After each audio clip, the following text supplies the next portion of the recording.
Hello everyone. चलिए हम अपने कॉर्पोरेट अकाउंट्स में नेक्स्ट टॉपिक स्टार्ट करते हैं और हमारा नेक्स्ट टॉपिक है वैल्यूएशन ऑफ शेयर्स। शेयर्स को कैसे हम वैल्यू उसकी फाइंड आउट कर सकते हैं कि एक शेयर का प्राइस कितना है। जब हम यहाँ पर शेयर के वैल्यूएशन की बात करते हैं तो हम ये जानने की कोशिश करते हैं कि शेयर का मार्केट में क्या प्राइस है। ठीक है, चलिए reasons for valuation of share. सबसे पहले हम ये जानने की कोशिश करते हैं कि हम शेयर का वैल्यूएशन क्यों करते हैं।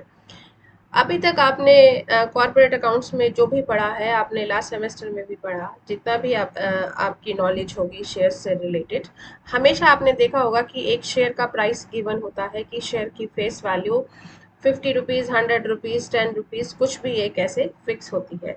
तो अगर शेयर की वैल्यू फिक्स है, फेस वैल्यू फिक्स है, तो फिर हमें क्या ज़रूरत है कि हमें शेयर का वैल्यूएशन करना पड़े।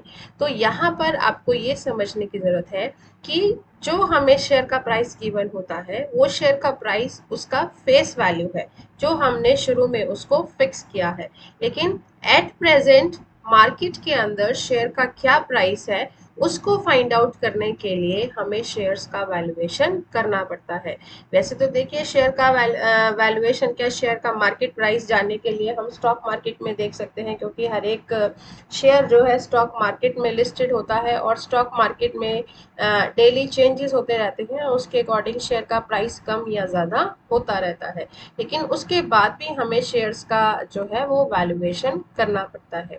अब यहाँ पर एक और चीज़ जो है आपको ध्यान रखनी है कि जब हम शेयर्स के वैल्यूएशन की बात करते हैं तो हम इक्विटी शेयर्स के वैल्यूएशन की बात करते हैं। हमारे पास दो टाइप के शेयर्स होते हैं, इक्विटी शेयर्स और प्रेफरेंस शेयर्स। लेकिन अगर हम सिंपल ये कहते हैं valuation of shares, it means कौन से शेयर्स का वैल्यूएशन है, इक्विटी शेयर्स का। ठीक है, और इक्विटी शेयर होल्डर्स को हम कहते हैं that they are the real owners of the company, क्योंकि सारी पेमेंट्स करने के बाद कंपनी में जो भी प्रॉफिट होता है तो कंपनी की जितनी भी बाकी आउटसाइड लायबिलिटीज हैं उनकी पेमेंट के बाद वो जो अमाउंट बचता है उसके बाद किसकी बारी आती है, शेयर होल्डर्स की। लेकिन शेयर होल्डर्स में भी सबसे पहले किसे दिया जाता है, प्रेफरेंस शेयर होल्डर्स को।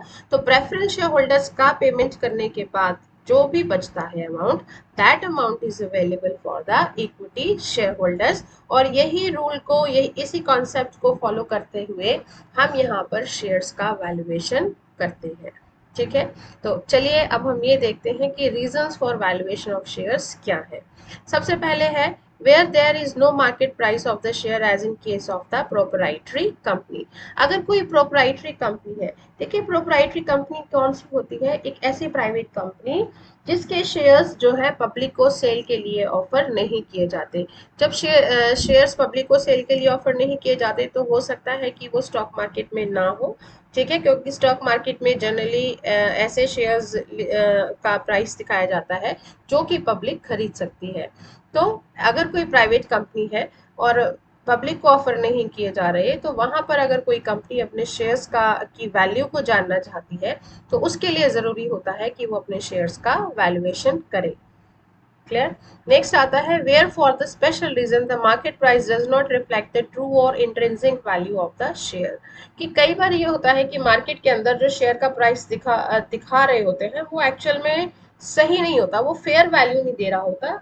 उसका रीजन हो सकता है कि कई बार किसी मार्केट के अंदर टेम्परेरी कोई डाउन आया है या टेम्परेरी एकदम से हाई आ गया, तो उसके बेस पे शेयर का प्राइस ज्यादा या कम हो गया, लेकिन वो एक्चुअल में उसका ट्रू वैल्यू नहीं है।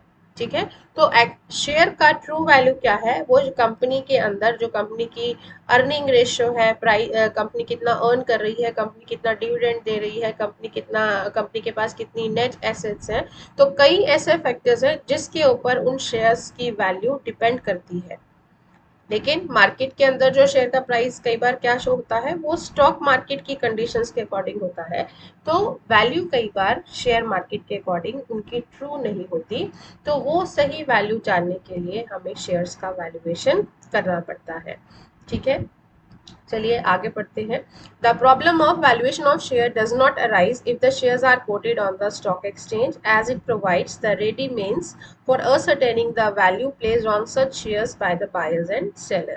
Even sometimes the quotation of the stock market does not present the true value of shares, so the valuation of share has to be done by the expert valuer by adopting sound and reasonable basis. Again this is the same thing जो भी मैंने आपको बताया कि stock market के अंदर जो है स्टॉक एक्सचेंज में कई बार ऐसे प्राइसेस कोट होते हैं जो कि ट्रू वैल्यू शो नहीं करते, तो हमें क्या करना पड़ता है, एक एक्सपर्ट वैल्यूअर की हेल्प लेके एक रीजनेबल बेस पे कंपनी के शेयर्स का वैल्यूएशन करना पड़ता है। ठीक है, नेक्स्ट है need for valuation of shares. तो कब हम शेयर का वैल्यूएशन करते हैं, तो फर्स्ट है for amalgamation and reconstruction. Amalgamation and reconstruction ये भी हम पहले लास्ट सेमेस्टर में कर चुके हैं। एमलगमेशन का मतलब होता है जब दो या दो से ज़्यादा कंपनीज मिलके एक नई कंपनी बनाती हैं, ठीक है। या रिकंस्ट्रक्शन होता है जब एक ही कंपनी है, यहाँ पर रिकंस्ट्रक्शन के अंदर दो कंपनीज नहीं होती, सिंगल कंपनी होती है, सिंगल कंपनी ही लिक्विडेशन में जाती है और फिर वही अपने आप को दोबारा से रिकंस्ट्रक्ट करती है, उसे हम कहते हैं reconstruction. And this reconstruction can be internal और कैन बी एक्सटर्नल। तो हम रिकंस्ट्रक्शन की इतनी डिटेल में नहीं जाएंगे, हम सिर्फ यहाँ पर ये समझने की कोशिश करते हैं कि एमलगमेशन और रिकंस्ट्रक्शन के टाइम पर शेयर का वैल्यूएशन किया जाता है, क्योंकि एमलगमेशन में जब दो कंपनीज का लिक्विडेशन होकर नई कंपनी बनती है या एक कंपनी दूसरी कंपनी को टेक ओवर कर रही है या एब्जॉर्ब कर रही है या रिकंस्ट्रक्शन हो रहा है, तब नई कंपनी के अंदर शेयर्स आते हैं, पुरानी कंपनी के शेयर्स खत्म हो जाते हैं। लेकिन वही शेयर्स अगर नई कंपनी में आ रहे हैं तो पुराने शेयर्स की क्या वैल्यू है और वो वैल्यू सही होनी चाहिए कि उनकी मार्केट वैल्यू उस टाइम पर क्या है, वो जरूरत पड़ती है जानने की। ठीक है, नेक्स्ट आता है eight the time of dissolution, where the shares are held jointly by the partners and the dissolution of the firm takes place, it becomes necessary to value the share of proper distribution of partnership property among the partners। कि अगर partners हैं, partners के पास shares हैं, ठीक है, और partnership का dissolution हो गया, तो डिसोल्यूशन के टाइम पे सबको इक्वली डिस्ट्रीब्यूशन किया जाएगा। इक्वली तो नहीं कह सकते, वो उनकी प्रॉफिट शेयरिंग रेशो पे हो सकता है, उनकी कैपिटल रेशो पे हो सकता है, मीन्स फेयर डिस्ट्रीब्यूशन किया जाएगा, प्रॉपर डिस्ट्रीब्यूशन भी आप उसे कह सकते हैं। कि प्रॉपर डिस्ट्रीब्यूशन या फेयर डिस्ट्रीब्यूशन करने के लिए कि हर एक पार्टनर को कितनी वैल्यू मिलनी चाहिए, वो वैल्यू डिपेंड करेगी कि उन्होंने कितने शेयर्स इकट्ठे खरीदे हुए हैं और उन शेयर्स का जो है एक्चुअल में वैल्यू कितनी है। So this is at the time of dissolution. Then the transfer of shares, अगर कोई मेंबर किसी कंपनी का दूसरे मेंबर को ट्रांसफर कर रहा है, ठीक है, ओपन मार्केट में नहीं, ओपन मार्केट में तो सेल कर सकते हैं, लेकिन अगर ओपन मार्केट में सेल नहीं कर रहा, ट्रांसफर कर रहा है, तो ट्रांसफर करने पर कितने प्राइस है उसका, उसकी कितनी वैल्यू है। Where a portion of the share is to be given by a member of the proprietary company to another member, as the member cannot sell it in the open market, it becomes necessary to certify a fair price of the share by the auditor or an accountant। क्योंकि open market में नहीं cell कर पा रहा, open market में cell करता तो उसका प्राइस वो मार्केट के अकॉर्डिंग देख सकता था कि कितना है, ठीक है, लेकिन उसे वो ओपन मार्केट में सेल नहीं कर सकता, उसने किसी और को ट्रांसफर किए हैं, तो ट्रांसफर करने के लिए उसका फेयर प्राइस डिटरमिन करने के लिए शेयर का वैल्यूएशन करना जरूरी होता है।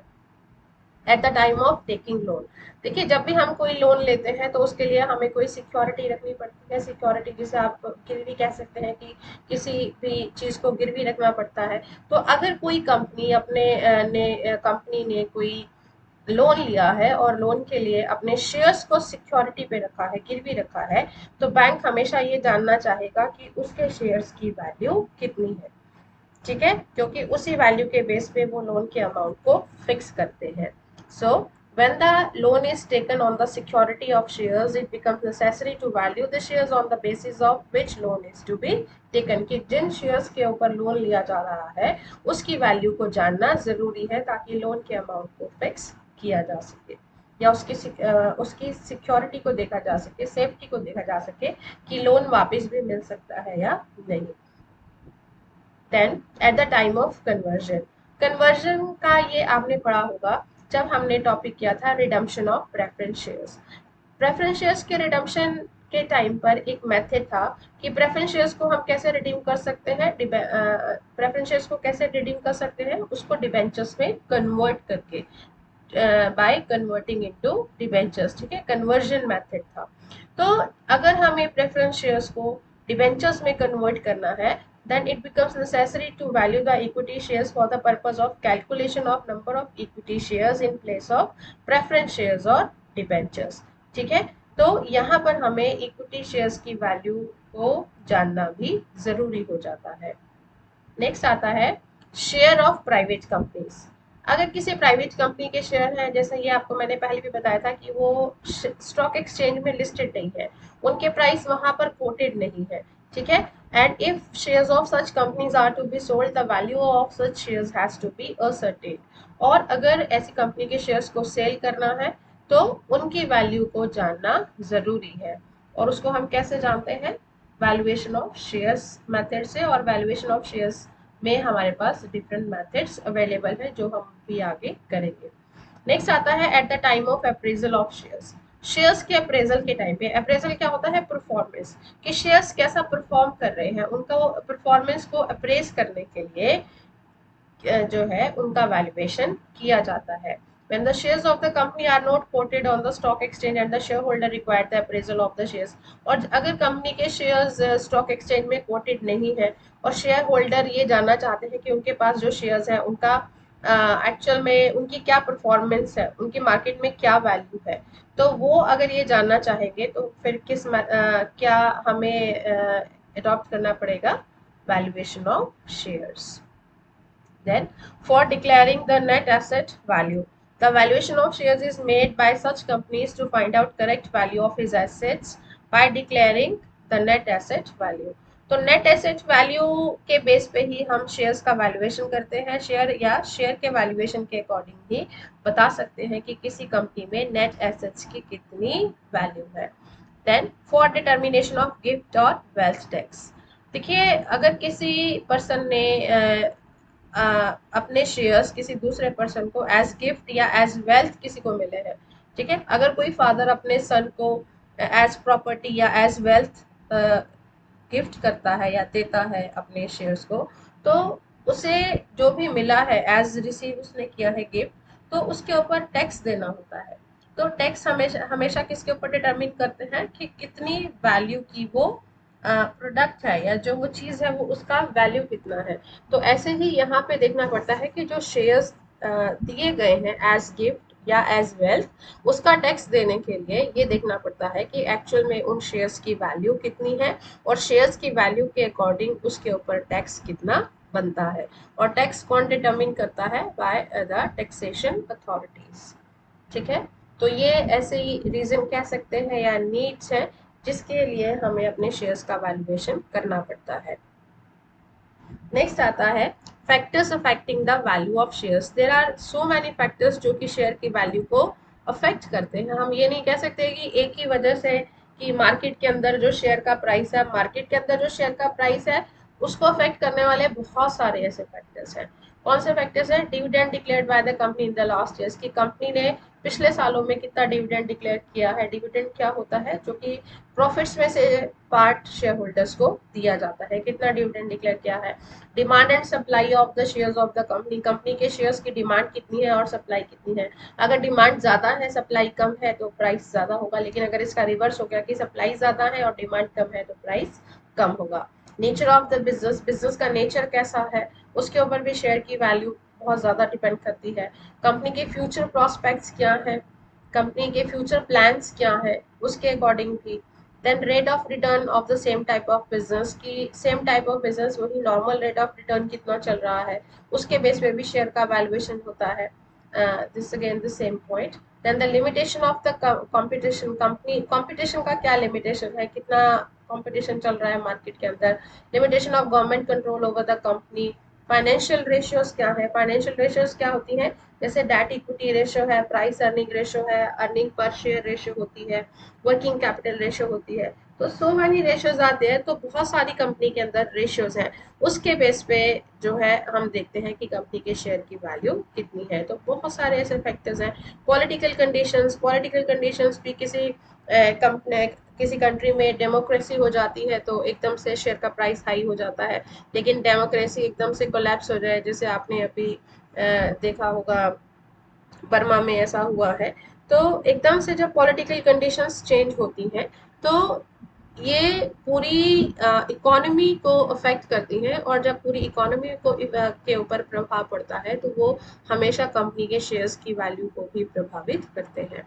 Then position of peace and security in the country, की किसी भी कंट्री में क्या सिचुएशन है। अगर एकदम से सिचुएशन आज जैसे आजकल आप देख रहे हैं पैंडेमिक है, तो मोस्ट ऑफ द टाइम जो स्टॉक मार्केट है वो बहुत डाउन चला जाता है, ठीक है, क्योंकि जो पोजीशन है पीस के सिक्योरिटी की वो काफ़ी कम है आजकल के टाइम में। Accumulated reserves of the company, company के अंदर एक्यूमुलेटेड रिजर्व्स कितने हैं। अब एक्यूमुलेटेड रिजर्व क्या होता है, ऐसे रिजर्व जो कंपनी ने बनाए थे, क्रिएट किए थे, ठीक है। अब रिजर्व कौन से होते हैं, देखिए प्रॉफिट एंड लॉस अकाउंट में आप देखते हैं प्रोविजन बनाते हैं, जब कोई भी कंपनी अपना स्टेटमेंट ऑफ P&L अकाउंट बनाती है तो उसमें प्रोविजन बनाती है। उसके बाद प्रोविजंस बनाने के बाद जो बचता है उसे हम कहते हैं नेट प्रॉफिट। बट वो नेट प्रॉफिट अभी डायरेक्टली कंपनी में हम शेयर होल्डर्स को नहीं देते, उससे पहले हम कुछ रिजर्व्स भी बनाते हैं, ठीक है। वो रिजर्व होता है जैसे जर्नल रिजर्व बनाया, या और कोई डिविडेंड इक्वलाइजेशन फंड बनाया।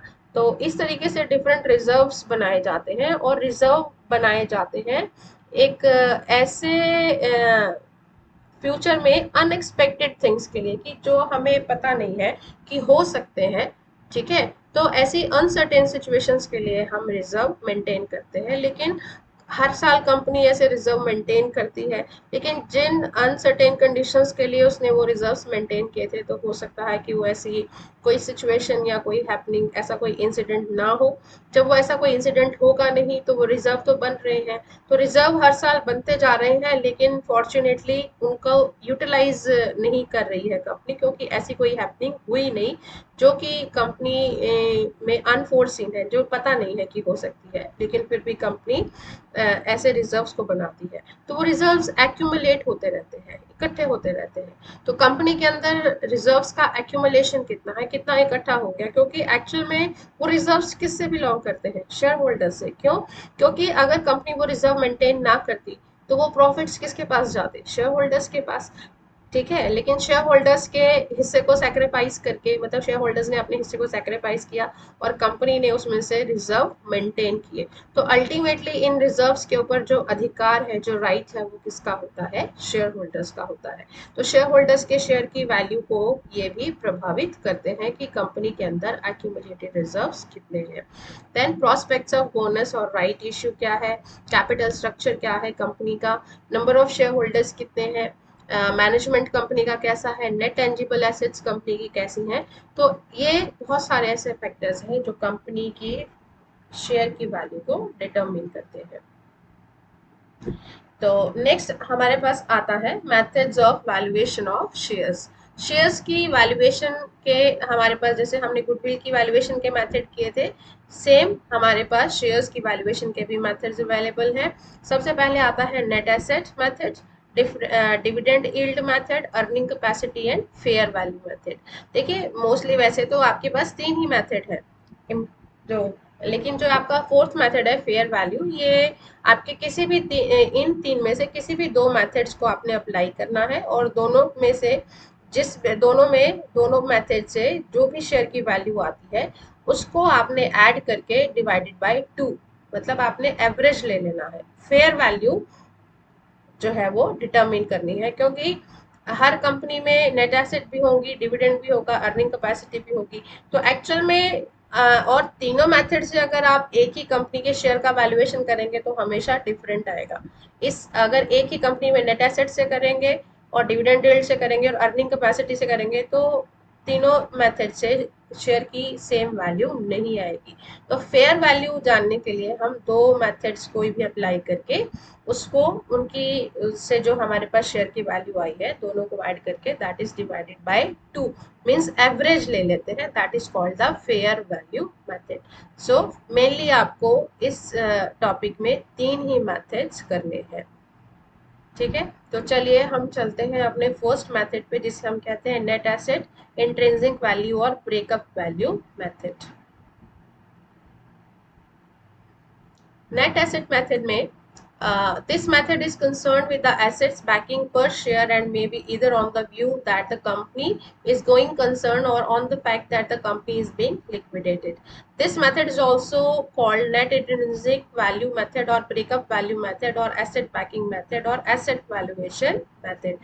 कि किसी भी कंपनी के अंदर कितनी एसेट्स हैं। देखिए एसेट्स जो होती हैं उसके ऊपर किसका अधिकार होता है, ऑनर्स का। और कंपनी में ऑनर्स कौन होते हैं, शेयर होल्डर्स। तो कंपनी के अंदर कितनी एसेट्स हैं जो कि बैक कर रही हैं, मतलब पूरा एक बैकअप प्रोवाइड कर रही हैं शेयर्स को, तो उसके बेस पे शेयर का की क्या वैल्यू होगी वो हम किस में डिटरमिन करते हैं, नेट एसेट मेथड में। In order to value the share under this method, it is necessary to estimate the net tangible assets। लेकिन यहाँ पर हम ये देखते हैं कि अगर assets है तो assets कितना बैकअप दे रही हैं, तो हमें assets की का वैल्यू का पता होना चाहिए। ठीक है, तो वो कैसे होगा, non trading assets are to be including in the assets and the assets are taken at the market value। सबसे पहले हमें क्या करना है, एसेट्स की कौन सी वैल्यू लेनी है, हमेशा मार्केट वैल्यू लेनी है। मार्केट वैल्यू एक्चुअल में जो एक्चुअल वैल्यू है, रियलाइजेबल वैल्यू है। बुक वैल्यू हमारी मार्केट वैल्यू से डिफरेंट हो सकती है, लेकिन जब हम नेट एसेट मेथड अप्लाई करते हैं then we should take the net assets at the market value.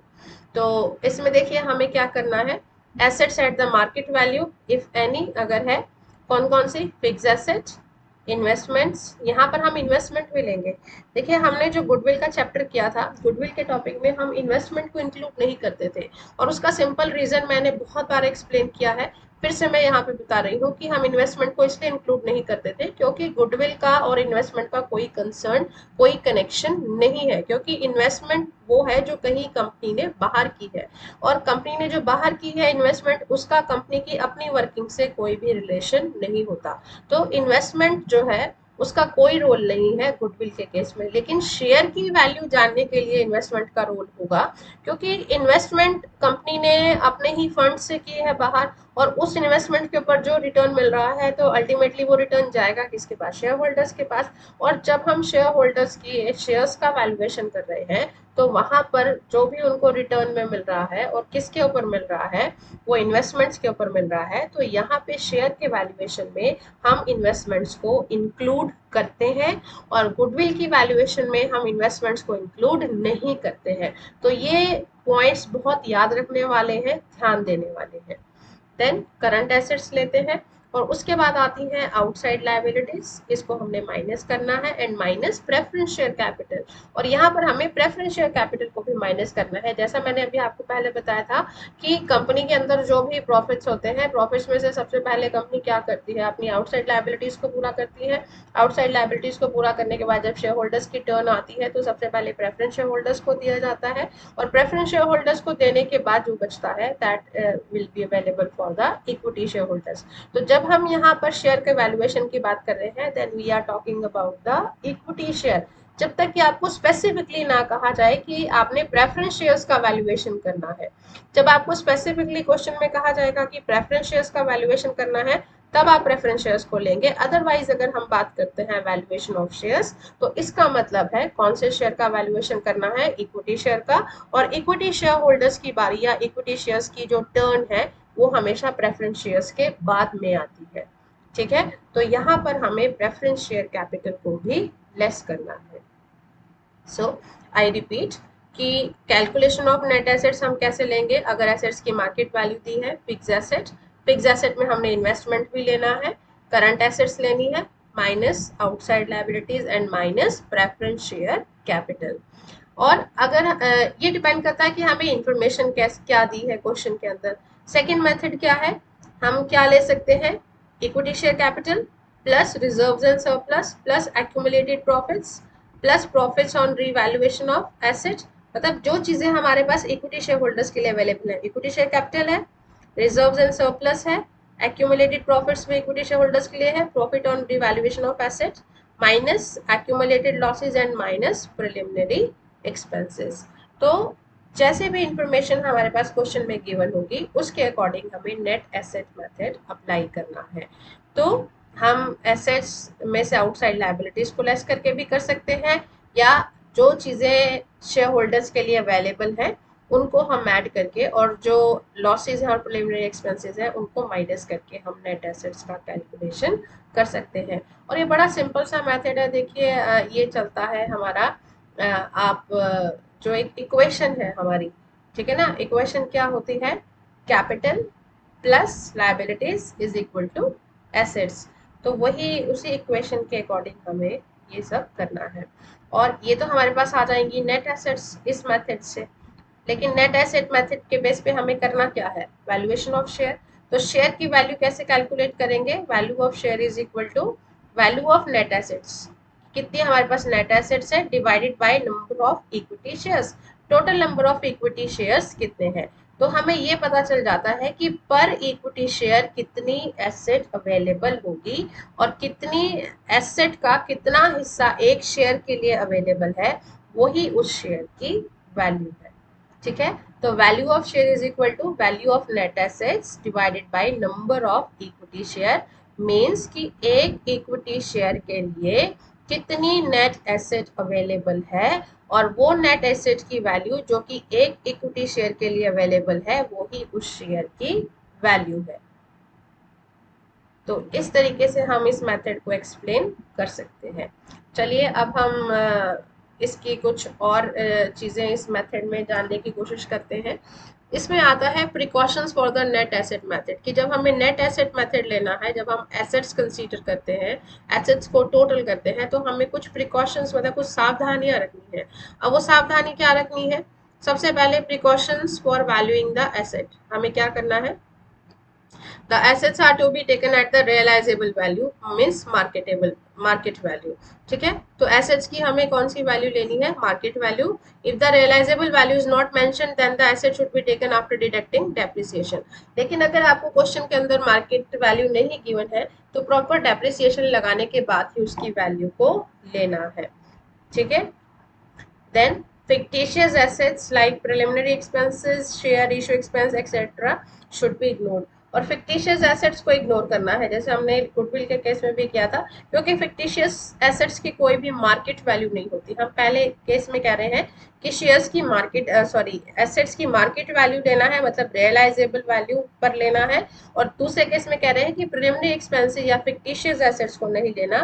क्यों नहीं लेना, क्योंकि फिक्टिशियस एसेट्स की कोई भी रियलाइजेबल वैल्यू या मार्केट वैल्यू नहीं होती, then so that they should be ignored.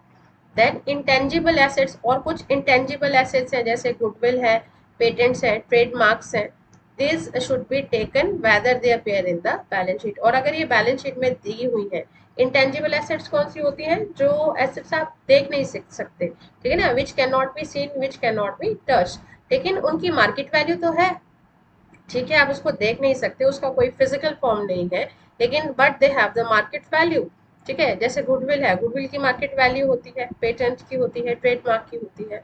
तो मार्केट वैल्यू होनी चाहिए, लेकिन अगर उसका कोई फिजिकल फॉर्म नहीं है, मीन्स की इंटेंजिबल एसेट है, तो वो भी हम इंक्लूड करेंगे। ठीक है, जब हमने गुडविल का वैल्यूएशन किया था तो गुडविल को नहीं लिया था, रीजन उसका यही था क्योंकि हम गुडविल का वैल्यूएशन कर रहे थे। लेकिन यहाँ पे हम शेयर का वैल्यूएशन कर रहे हैं, तो शेयर के वैल्यूएशन में अगर हमें बैलेंस शीट में गुडविल गिवन है, या पेटेंट या ट्रेडमार्क या ऐसी कोई और इंटेंजिबल एसेट गिवन है, तो हम उसको इंक्लूड करते हैं। Then the appropriate provisions should be made for the bad and doubtful debt on the amount of sundry debtors। और debtors के ऊपर जो bad debts या doubtful debts हैं उसका proper provision बना होना चाहिए। जब हम assets लेते हैं तो assets में हमने debtors भी लेने हैं, लेकिन debtors कब लेने हैं, उनका बैड डेट्स का या फिर डाउटफुल डेट्स का प्रॉपर प्रोविजन बनाने के बाद। Then investments are also taken at the market value, और इन्वेस्टमेंट्स को भी किस पे लेना है, मार्केट वैल्यू पे लेना है। ठीक है, तो ये प्रिकॉशंस हैं जो आपको ध्यान में रखनी है। Then precautions for valuing the outside liabilities. Outside liabilities के लिए क्या करना है, adequate provision should be made, provisions बनाने हैं। All the outside liabilities should be deducted from the value of the asset, और एसेट्स की वैल्यू में से आपने उसको डिडक्ट करना है। The claim for preference share holder should be deducted from the value of asset, और वैल्यू ऑफ एसेट में से प्रेफरेंस शेयर होल्डर्स का क्लेम मतलब प्रेफरेंस शेयर कैपिटल भी माइनस करनी है। The contingent liabilities likely to mature should be deducted, और contingent liabilities को जो कि जिसकी संभावना है, जिसकी पॉसिबिलिटी है कि ये मैच्योर हो जाएगी, मतलब कि ये होगी, उसको भी हमें डिडक्ट करना है। कॉन्टिजेंट लायबिलिटी क्या होती है, जिसको हम लायबिलिटी से नीचे एक एज अ फुट नोट लिखते हैं बट उसको लायबिलिटी में ऐड नहीं करते। तो कॉन्टिजेंट लायबिलिटी क्या है कि जिस टाइम पे ये बैलेंस शीट बनी है उस टाइम पर अभी ये लायबिलिटी डिक्लेयर नहीं हुई है, ठीक है, बट इन फ्यूचर इसकी एज लायबिलिटी डिक्लेयर होने की पॉसिबिलिटी है। तो अगर कोई ऐसी कॉन्टिजेंट लायबिलिटी है कि इन फ्यूचर उसकी लायबिलिटी डिक्लेयर होने की पॉसिबिलिटी ज्यादा है, तो हम उसको भी आउटसाइड लायबिलिटी में इंक्लूड करते हैं, उसको भी हमें डिडक्ट करना है, ठीक है। तो ये आपको पॉइंट्स याद रखने हैं, इसको पॉइंट्स को समझ लीजिए अच्छे से, और जब आपको ये पॉइंट्स आपको समझ आ जाएंगे, आप याद रखेंगे, तो क्वेश्चन करना आपके लिए बहुत इजी हो जाएगा। और नेट एसेट मेथड जो है वो बहुत ही सिंपल मेथड है। तो चलिए हम इसकी इलस्ट्रेशन करते हैं। इसका question illustration number 1, the following is the summarised balance sheet of X limited.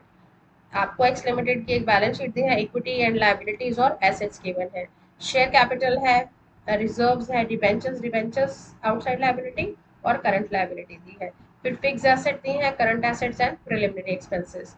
तो हमें एसेट्स में कौन सी लेनी है, फिक्स एसेट लेनी है, और करंट एसेट और प्रिलिमिनरी एक्सपेंसेस क्या है, ये फिक्टिशियस एसेट्स है, तो इसे हमें इंक्लूड नहीं करना है। तो आपको एक और इन्फॉर्मेशन दी है, fix asset and current assets are expected to realise 24 lakh. तो जो फिक्स एसेट और करंट एसेट्स कितने में रियलाइज होंगी, रुपीज 24 लाख में। तो इसका मतलब ये इनकी मार्केट वैल्यू है, तो हमें एसेट्स कौन सी वैल्यू पे लेना है, मार्केट वैल्यू पे लेना है। तो हमें एसेट्स तो market value as it is given है, प्रिलिमिनरी एक्सपेंसेस लेने नहीं है, माइनस आउटसाइड लायबिलिटीज, ठीक है। तो ये देखिए बहुत ही सिंपल क्वेश्चन है। नेट एसेट सबसे पहले हमें क्या करना है, calculation of net asset. Net assets is equal to realisable value of assets minus outside liabilities. तो realisable value market value already given है, it is given as rupees 24 lakh, minus outside liabilities. Outside liabilities 12% debentures थे 3 लाख के, और current liabilities 7,40,000। 24 lakh में से आप अगर ये 10,40,000 माइनस कर दें तो आपके पास कितना आ जाएगा, 13,60,000, ठीक है। तो ये नेट एसेट्स आ गई।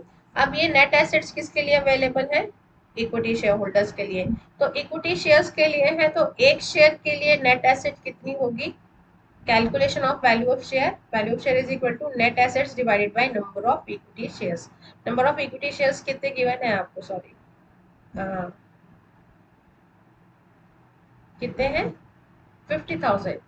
नंबर ऑफ इक्विटी शेयर्स कितने हैं, 50,000, ठीक है। तो एसेट्स हमारे पास कितनी है, 13,60,000 divided by number of equity shares 50,000। तो 50,000 शेयर्स के लिए ये एसेट है, तो एक शेयर के लिए कितनी है, रुपीज 27.20, 27 रुपए 20 पैसे। तो एक शेयर के लिए 13,60,000 में से 27 रुपए 20 पैसे की एसेट अवेलेबल है, तो इसका मतलब ये ही इसके शेयर की वैल्यू है, ठीक है। तो value of share is equal to rupees 27.20, clear. चलिए नेक्स्ट हम इलस्ट्रेशन देखते हैं, illustration number 2, the following is the summarised balance sheet of X limited. ये हमें शेयर कैपिटल दी है, 25,000 शेयर्स दिए हैं, reserve, profit and loss, debentures, debentures outside liability, creditors are also outside liability, provision for taxation government को देना है, government is outsider, तो this is also outsider liability, outside liability. Then employ provident fund, employ provident fund ये retirement benefits होते हैं जो कि retirement के बाद मिलते हैं, तो ये भी हमारी क्या होगी, आउटसाइड लायबिलिटी, ठीक है। तो outside liability debentures, creditors, provision for taxation and employ provident fund. इसके बाद एसेट्स में क्या आता है, गुडविल, गुडविल लेंगे हम क्योंकि इंटेंजिबल एसेट है, it should be included. Plant and machinery, fix asset, ये भी ली जाएगी। फर्नीचर, इन्वेस्टमेंट भी ली जाएगी एट कॉस्ट। इन्वेस्टमेंट की मार्केट एट कॉस्ट वैसे तो वो 5 लाख की है, लेकिन वैसे उसकी मार्केट वैल्यू कितनी है, 4,40,000। तो इन्वेस्टमेंट की वैल्यू क्यों कौन सी लेंगे हम, 4,40,000, क्योंकि हमें एसेट्स कौन सी वैल्यू पे लेनी है, उनकी मार्केट वैल्यू पर। स्टॉक, डेटर्स, बैंक बैलेंस भी लेंगे। प्रिलिमिनरी एक्सपेंसेस को इंक्लूड नहीं करेंगे, क्यों, क्योंकि ये फिक्टिशियस एसेट है, ठीक है, इनकी कोई मार्केट वैल्यू नहीं होती। चलिए देखते हैं। फिर आपको बताया है goodwill is revalued at ₹2,50,000। Goodwill को रीवैल्यू कितने पे किया है, 2,50,000। तो ये मार्केट वैल्यू दी है, तो यहाँ पे हम गुडविल की मार्केट वैल्यू ले लेंगे। Plant and machinery is expected to realise ₹2,85,000, और हमें प्लांट एंड मशीनरी की वैल्यू भी दी है 2,85,000, तो हम ये मार्केट वैल्यू इसे ही लेंगे। Debtors are subjected to provision for bad debts at the rate 7%। 7% से हमें जो है डेटर्स के ऊपर प्रोविजन बनाना है। तो ठीक है, नेट एसेट बेसिस पे हमें शेयर का वैल्यूएशन करना है। उसके लिए सबसे पहले हमें क्या करना है, नेट एसेट्स को कैलकुलेट करना है। Net assets is equal to realisable value of assets minus outside liabilities. तो रियलाइजेबल वैल्यू गुडविल की कितनी है, 2,50,000। प्लांट एंड मशीनरी की हमें दी है 2,85,000। बाकी देखिए आपको जो भी दिया है, फर्नीचर दिया है 50,000 का, इन्वेस्टमेंट लेंगे 4,40,000, स्टॉक लेंगे 1,80,000, डेटर्स 1,20,000 के हैं, 7% से हमें प्रोविजन बनाना है, ठीक है, और बैंक बैलेंस 50,000। तो ये आ गया, इन्वेस्टमेंट आ गई 4,40,000 की, स्टॉक आ गया 1,80,000 का, डेटर्स 1,20,000 पे 7% से हमने बना दिया जो प्रोविजन, उसको माइनस कर देंगे तो ये हमारे पास आ जाएगा 1,11,600। Bank balance 50,000 minus outside liabilities. Outside liabilities कौन कौन सी है, अभी मैंने आपको बताया था, डिवेंचर्स हैं, क्रेडिटर्स हैं, provision for taxation and employees provident fund. ये माइनस कर देंगे तो हमारे पास नेट एसेट्स कितनी आ जाएंगी, 7,67,600। सो this is the net asset. अब ये नेट एसेट है तो शेयर की वैल्यू कितनी है, वैल्यूएशन ऑफ शेयर, ठीक है, कैसे करेंगे, divided by number of equity share. Number of equity share कितने हैं, 25,000, ठीक है।